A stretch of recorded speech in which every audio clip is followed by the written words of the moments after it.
Chers étudiants, bonjour.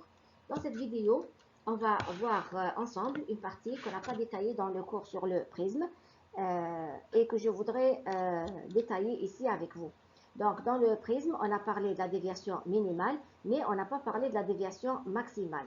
Donc, si je considère un prisme, par exemple, A, B, C, donc j'ai un rayon incident qui arrive sur la face A, B. Il va donc pénétrer dans le prisme suivant cette direction-là, puis il va émerger à partir de la face A, C suivant cette direction. Voilà, donc la déviation de ce rayon-là, elle est donc égale à dt. Donc voilà, ça c'est l'angle d'incidence. L'angle d'incidence du rayon en rouge. Donc la déviation totale, elle est donc donnée par cet angle-là. Je répète que la déviation totale, c'est l'angle que fait le rayon incident. S'il n'y avait pas d'obstacle, on va dire, s'il n'y avait pas la face AB, il aurait continué tout droit. Maintenant, le rayon émergent, il a pris une autre direction. Donc la différence, plutôt, il a été dévié donc de cet angle-là. Il a été dévié de cet angle-là. Ça, c'est la déviation totale. Alors, si je trace la courbe de la déviation totale en fonction de l'angle d'incidence I, cette courbe qu'on a vue dans le cours, on voit donc que ça diminue en fonction de l'angle d'incidence. Ça passe par un certain minimum et puis elle va augmenter en fonction de l'angle d'incidence. Au fur et à mesure que I augmente, la déviation donc va augmenter. Donc, je remarque la présence de deux valeurs maximales qui correspondent donc à deux valeurs différentes de I. D'accord? Donc, cette première valeur, elle est, on va dire, entre 10 et 20 degrés. Et la deuxième valeur correspond à I égale à 90 degrés. Si je vais du côté du prisme, je remarque que effectivement, en fonction, au fur et à mesure que I augmente, au fur et à mesure que I augmente, alors ce rayon-là, il va être décalé vers la gauche et donc cet angle-là, il va augmenter, la déviation totale, elle va augmenter jusqu'à ce qu'elle atteigne la valeur maximale lorsque I égale à 90. Donc, la déviation maximale correspond à I égale 90. Si je revois l'exemple qu'on a vu dans le cours, donc on considère un prisme d'angle A égale à 50 degrés et d'indice N égale à 1,52. Donc l'expression de la déviation totale, c'est égal à I plus I' moins A. I, c'est l'angle d'incidence, I', c'est l'angle d'émergence, et A, bien sûr, c'est l'angle au sommet du prisme. La déviation maximale correspond à I égale à 90.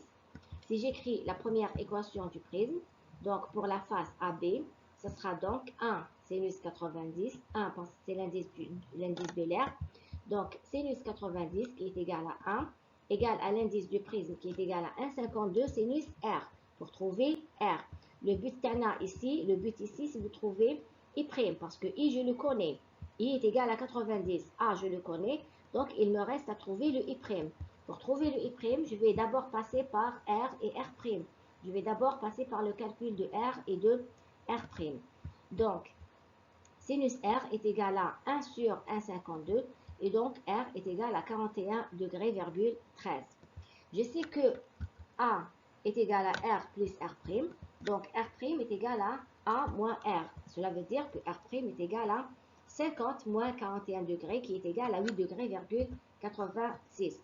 Si j'écris la troisième équation du prisme, plutôt la deuxième équation du prisme concernant la face AC, ça sera donc 1,52, donc l'indice du prisme 1,52.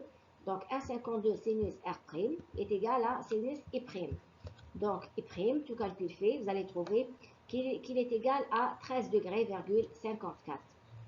La déviation totale, elle est donc égale, si j'applique cette expression, la déviation totale, elle est égale donc à 90, qui est égal à I, plus I' qui est égal à 13 degrés, moins 50, moins A, donc moins 50. Et on trouve donc une valeur de 53,54.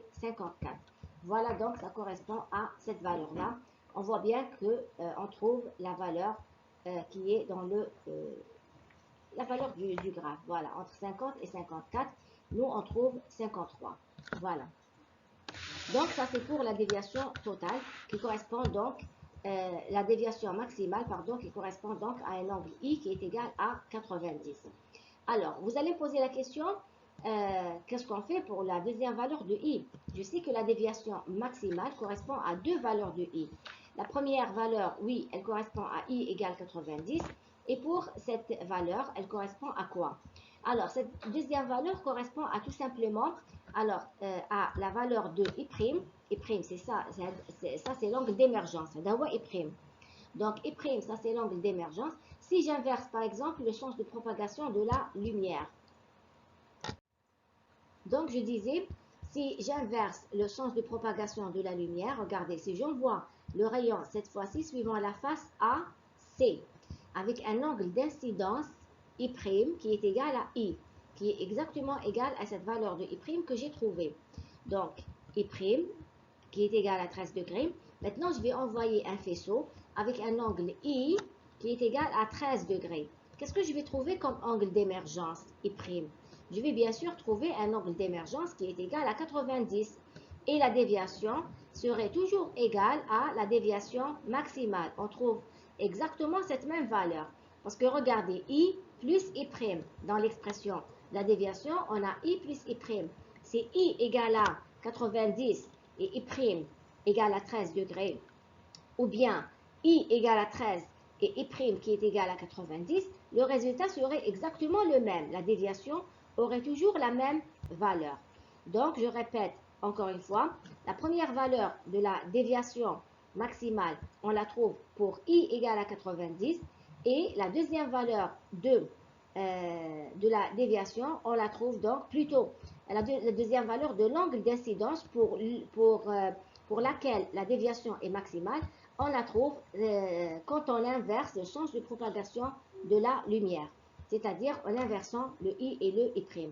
Et donc, regardez, si j'inverse, donc si I est égal à 13 degrés, voilà, la valeur qu'on a trouvée, I égale à 13 degrés, je trouve donc une déviation maximale et la courbe dans le graphe, je le confirme, regardez, c'est I égale à 13 degrés et la déviation, elle est maximale. On trouve bien la valeur de I qui est égale à 13 degrés. Voilà donc pour cette partie. Je vous remercie de suivre cette vidéo et je vous souhaite bon courage pour l'examen. Merci.